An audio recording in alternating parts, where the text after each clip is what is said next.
creeping up on the first, which is always it's always nerve-wracking. No matter how well prepared I am for another month to tick by, it's always nerve-wracking.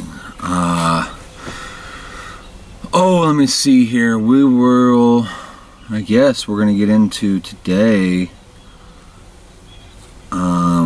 conversations about our progress in the operating procedures. Training, I reckon, is what we can call it. Basically placement, manpower, utilization of labor hours, and where's the shop at, what we're working on. There's really no interesting new outside conflicts or anything like that.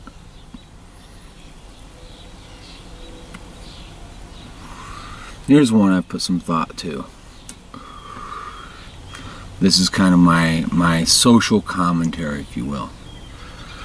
Ready-made victims. You know the kind, you know the people.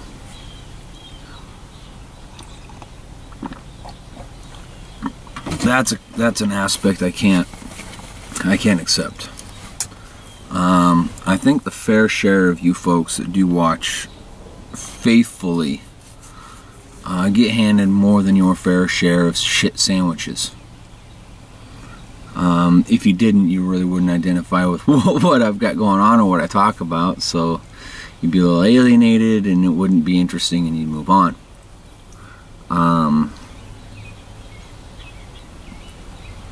The worst shit sandwich is the shit sandwich you serve yourself.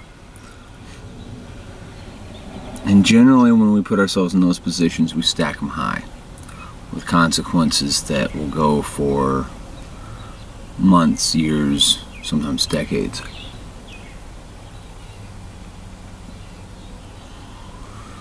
So you own it, you take a big fucking bite and smile. That's all you can do. That's not all you can do. That's the other part of the conversation. Ready-made victims, pre-made victims. Your woe is me, your why does this always happen to me? Your people like that. I don't feel I have any victims on standby down there to the shop. I definitely have to wonder some days.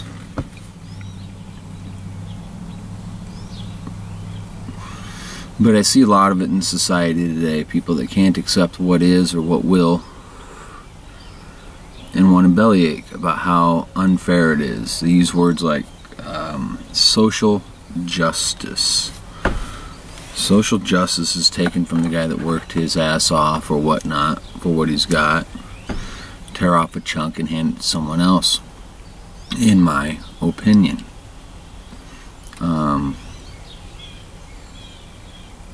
There's a few of you folks outside of the states that watch this, and I look around, I try to broaden my worldview, and we have almost draconian social views in this country.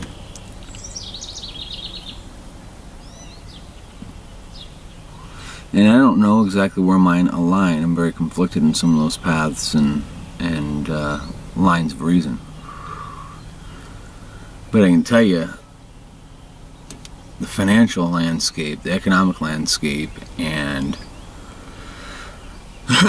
the regulatory landscape definitely doesn't lend itself well to trying to start a small business. At least, you know, and locally we're in Iowa, we're almost the most insulated from all the major lows and major highs. We kind of run this even keel, well-adjusted line through our social and financial sectors.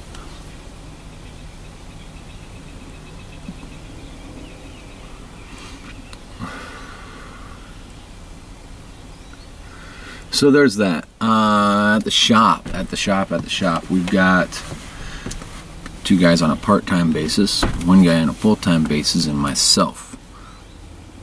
We're plugging away. We're plugging along pretty well. we actually came and pulled all of the chrome moldings for the Monte Carlo out of my garage. It's out back, my shop, it's out back where I started all this. They've sat there since we pulled them off the car. I didn't move them with us because chrome by very nature is pretty fragile. I figured it was safe there, it's just gonna hang out, nobody's gonna fuck with it. And it worked out. So we're cleaning those up. I got a bench set up along the side next to the Monte there, where I want to do basically what we're doing, all the final assembly, polish, detailing, all that in that little area. I think is what's going to end up happening. Mostly because it makes the most sense of all the plans and ideas I've got. Seems to work out. I've got some small hitches in my own organization. My head gets a little scrambled when I've got 3 people I'm trying to keep 3 or 4 steps ahead of. But it seems to be smoothing out, so we'll see how that works.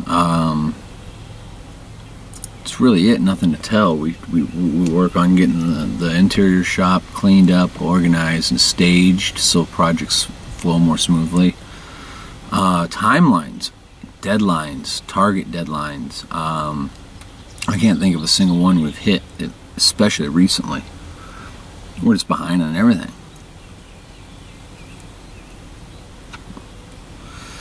And that's something I held onto almost like a fucking merit badge for a long time.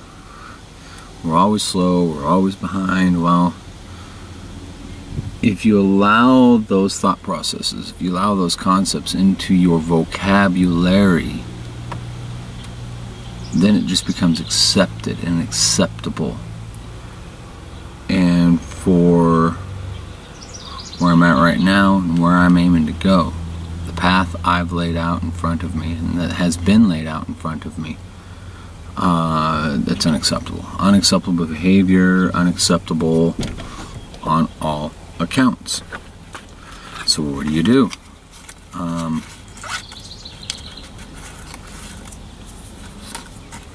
Much the inverse of your pre-made victims. We expand our vocabulary in other directions. We use other words. We use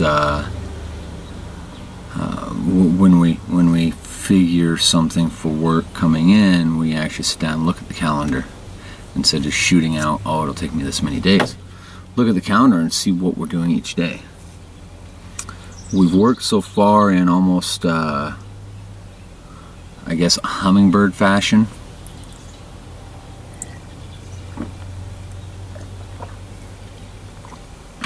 And we're getting stuff accomplished. We are moving forward. Now I think it's time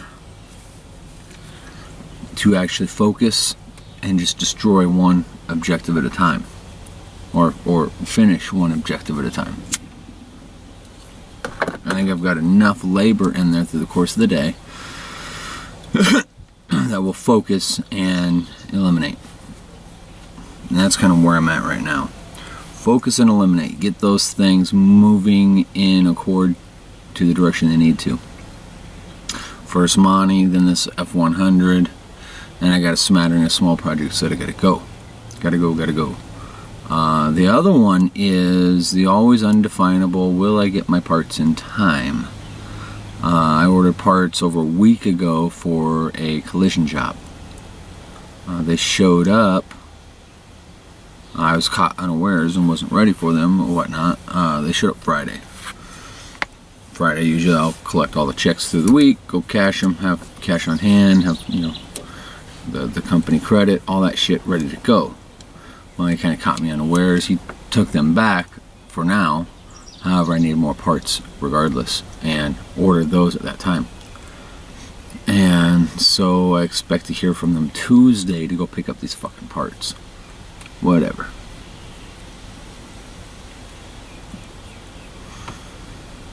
And that's, you know, that was on me. That was my responsibility to order those parts. It's not even, you know, you can't hardly trust your average owner to go collect parts. The only time you can trust an average owner to go collect parts are those that are deeply emotionally invested. And even then, they wax and wane. Monte Carlo, that owner finally ordered rear bumper brackets. They're expensive, but the ones he has are so hashed out. And I told him that a long fucking time ago when I pulled him off the car. He didn't want to replace them. He just wanted to do what we could with them. There's nothing to do with them. They're pieces of tubing that are bent this way and that way and squished on the ends, and holes are drilled in them. There's not much doing to that. And fabricating that part, you'd spend a day getting one close.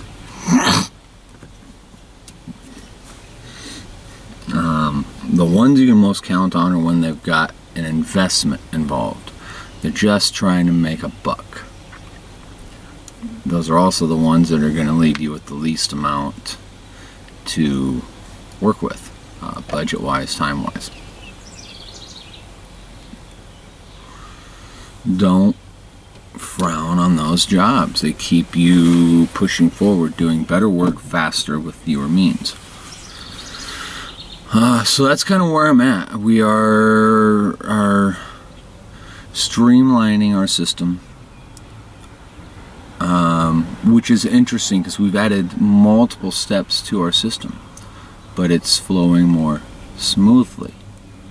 The 3 guys under me, we've all progressed to a specific state of process, and that really that's everything system dependent. I can pick any one of these guys up, toss them out the window, bring someone else, drop them in there, and between me and the other 2 guys there, not really skip a beat. If I eliminated everybody, I'd have to start all over, and it's a big headache. That doesn't seem to be the case. Back to our Daryl, we discussed him. I brought him back and started him 3 days a week, half a day each, and he started basically in janitorial. That's really was his virtue. Well, a month goes by and I run out of make busy work, stuff that needs cleaned, organized, or otherwise dealt with. It's pretty much all done. I got a few things left, but nothing I want to get into right now until I get some other stuff moved around, some projects moving. Money made.